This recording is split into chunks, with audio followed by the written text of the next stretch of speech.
আল্লাহর হাবিব সরকারে দো আলম নবী আরশাদ ফরমান, লা ইউমিনু আহাদুকুম হাত্তা আকুনা আহাব্বা ইলাইহি মিন ওয়ালিদিহি ওয়া ওয়ালাদিহি ওয়ান নাসি আজমাইন।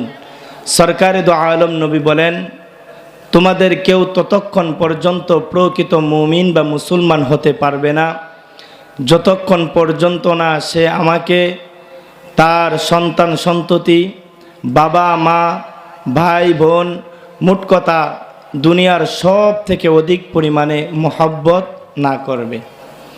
রসুলকে ভালোবাসার দরকার আছে না নাই? আরো জোরে আওয়াজ করে বলেন, আছে না নাই? রসুলকে ভালোবাসার দরকার আছে। বলবেন যে হুজুর কিসের জন্যে ভালোবাসবো? আগেই একটা বিষয় স্পষ্ট, সেটা হলো আমি আপনি সমস্ত মানুষ মিলে যদি রসুলকে ভালোবাসি, রসুলের জাররা পরিমাণ কোনো লাভও নাই, কোনো লসও নাই। আবার আমি আপনি সমস্ত মানুষ মিলে যদি রসুলের বিশুদ্ধার করি, রসুলকে নিয়ে বাজে কথা বলি, রসুলের জাররা পরিমাণ লাভও নাই, লসও নাই। বলবেন যে হুজুর কেন?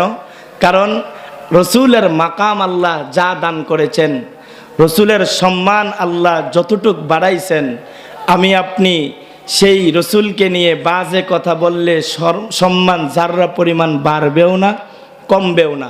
আবার প্রশংসা করলে জাররা পরিমাণ বাড়বেও না, কমবেও না। কারণ স্বয়ং আল্লাহ নিজে রসুলকে ভালোবাসেন। আল্লাহ ডাক দিয়ে বলেন, হাবিব আমি আপনাকে কেমন ভালোবাসি জানেন? ইহুদি খ্রিস্টান নাসারারা কত সময় পর পর আপনার নামে বাজে কথা বলে, আপনাকে নিয়ে বাজে মন্তব্য করে। হাবিব আপনি টেনশন করিয়েন না, হাবিব আপনি দুঃখিত হয়েন না, আমি আল্লাহ আপনাকে ভালোবাসি। আমি আল্লাহ আপনাকে কেমন ভালোবাসি জানেন? ইদা যুকিরতু যুকিরতা মাই। হাবিব যেখানে যেখানে আমি আমার আলোচনা করেছি, সেখানে সেখানে আমি আপনার আলোচনাও করেছি। দুনিয়ার হাইসিয়তে কালিমায়ে তয়্যিবা লা ইলাহা ইল্লাল্লাহ, প্রথম অংশের মধ্যে লা ইলাহা ইল্লাল্লাহ আল্লাহ পাকের ওয়াহদিয়াতের আলোচনা, দ্বিতীয় অংশের মধ্যে মুহাম্মাদুর রাসূলুল্লাহ রসুলের রিসালাতের আলোচনা, কালিমায়ে শাহাদাত আশহাদু আল্লা ইলাহা ইল্লাল্লাহ। প্রথম অংশের মধ্যে আল্লাহ পাকের ওয়াহদিয়াতের আলোচনা, দ্বিতীয় অংশের মধ্যে ওয়া আশহাদু আন্না মুহাম্মাদান আবদুহু ওয়া রাসূলু রসুলের রিসালাতের আলোচনা। আল্লাহ ডাক দিয়ে বলেন, হাবিব আমি আপনাকে কেমন ভালোবাসি জানেন? কোরআনে যেখানেই আমি বলেছি আতিউল্লাহ, সেখানেই বলেছি ওয়া আতিউর রাসূল। কোরআনে আমি যেখানেই বলেছি কুল ইন কুনতুম তুহিব্বুনাল্লাহ, সেখানেই বলেছি ফাত্তাবিউনি ইউহিব্বুকুমুল্লাহ। আল্লাহ ডাক দিয়ে বলেন, হাবিব আমি আপনাকে কেমন ভালোবাসি জানেন? আমি আপনাকে কেমন মায়া করি জানেন? আবু জাহেল, উতবা সাহেবারা রাস্তা দিয়ে হাঁটে আর বলে বলে বেড়ায়, মুহাম্মদের সন্তানগুলো একে একে 3 জন মারা গেল, মুহাম্মদের নাম নিশানা থাকবে না, মুহাম্মদের বংশ পরিচয় থাকবে না, মুহাম্মদের নাম নেওয়ার মতো কেউ থাকবে না। হাবিব আপনি টেনশন করিয়েন না। ইন্না আতাইনাকাল কাউসার ফাসাল্লি লিরাব্বিকা ওয়ানহার ইন্না শানিআকা হুয়াল আবতার, ইন্না শানিআকা হুয়াল আবতার। হাবিব আপনাকে নিয়ে যারা বাজে কথা বলতেছে, তাদের নাম নিশানাই থাকবে না, আপনার নাম নিশানা থাকবে। আল্লাহ ডাক দিয়ে বলেন, হাবিব আমি আপনাকে কেমন ভালোবাসি জানেন? আমি আপনাকে কেমন মায়া করি জানেন? আমি আল্লাহ আপনাকে ভালোবেসে দুনিয়াতে 1.25 লক্ষ নবী, মতান্তরে তার চাইতে বেশি, প্রত্যেক নবীর প্রত্যেক গুণেই ভালো। তবে ওই ভালো গুণের মধ্যে সবচেয়ে ভালো যেই গুণ, আল্লাহ বলেন হাবিব আমি আল্লাহ আপনাকে মায়া করে ওই 1.25 লক্ষ নবীর 1.25 লক্ষ গুণ আমি আল্লাহ আপনাকে দান করেছি। শুধু তাই না, হাবিব আমি আপনাকে কেমন ভালোবাসি জানেন? বিশেষ করে 20 নবীর 20টি গুণ।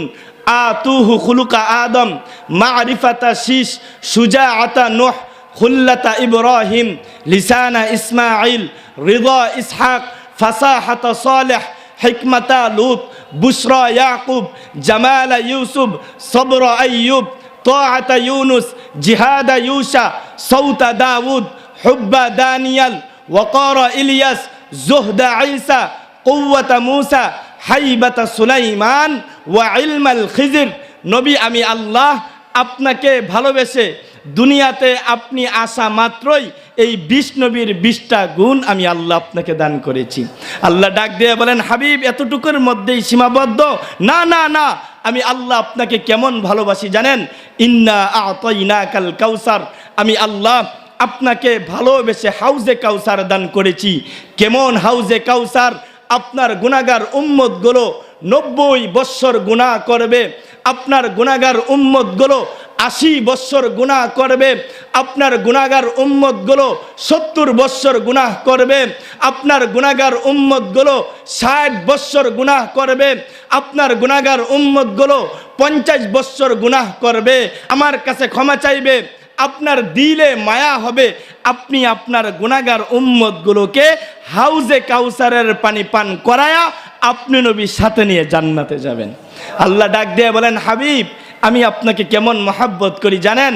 আমি আল্লাহ আপনাকে কেমন ভালোবাসি জানেন? কিয়ামতের মাঠ বিভীষিকাময় একটি মাঠ হবে, যেই মাঠ সম্পর্কে কোরআন বলে, ইয়াউমা ইয়াফিরুল মারউ মিন আখিহি ওয়া উম্মিহি ওয়া আবিহি ওয়া সাহিবাতিহি ওয়া বানি লিকুল্লি ইমরিইম মিনহুম ইয়াউমা ইদিন শা'নুন ইউগনি। কিয়ামতের মাঠ এমন একটি বিভীষিকাময় মাঠ হবে, বাবা ছেলেকে চিনবে না, ছেলে বাবাকে চিনবে না, ভাই ভাইকে চিনবে না, বোন বোনকে চিনবে না, বন্ধু বন্ধুকে চিনবে না, স্বামী স্ত্রীকে চিনবে না, স্ত্রী স্বামীকে চিনবে না।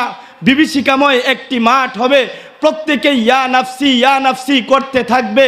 হাবিব আমি আপনাকে ভালোবাসি, আমি আপনাকে ভালোবেসে একটা এরকম বিষয় দান করব যে আপনি আপনার গুনাহগার উম্মতগুলোকে চিনবেন, আপনি আপনার গুনাহগার উম্মতগুলোর জন্য সুপারিশ করবেন, আর আমি আল্লাহ সেই সুপারিশ গ্রহণ করব।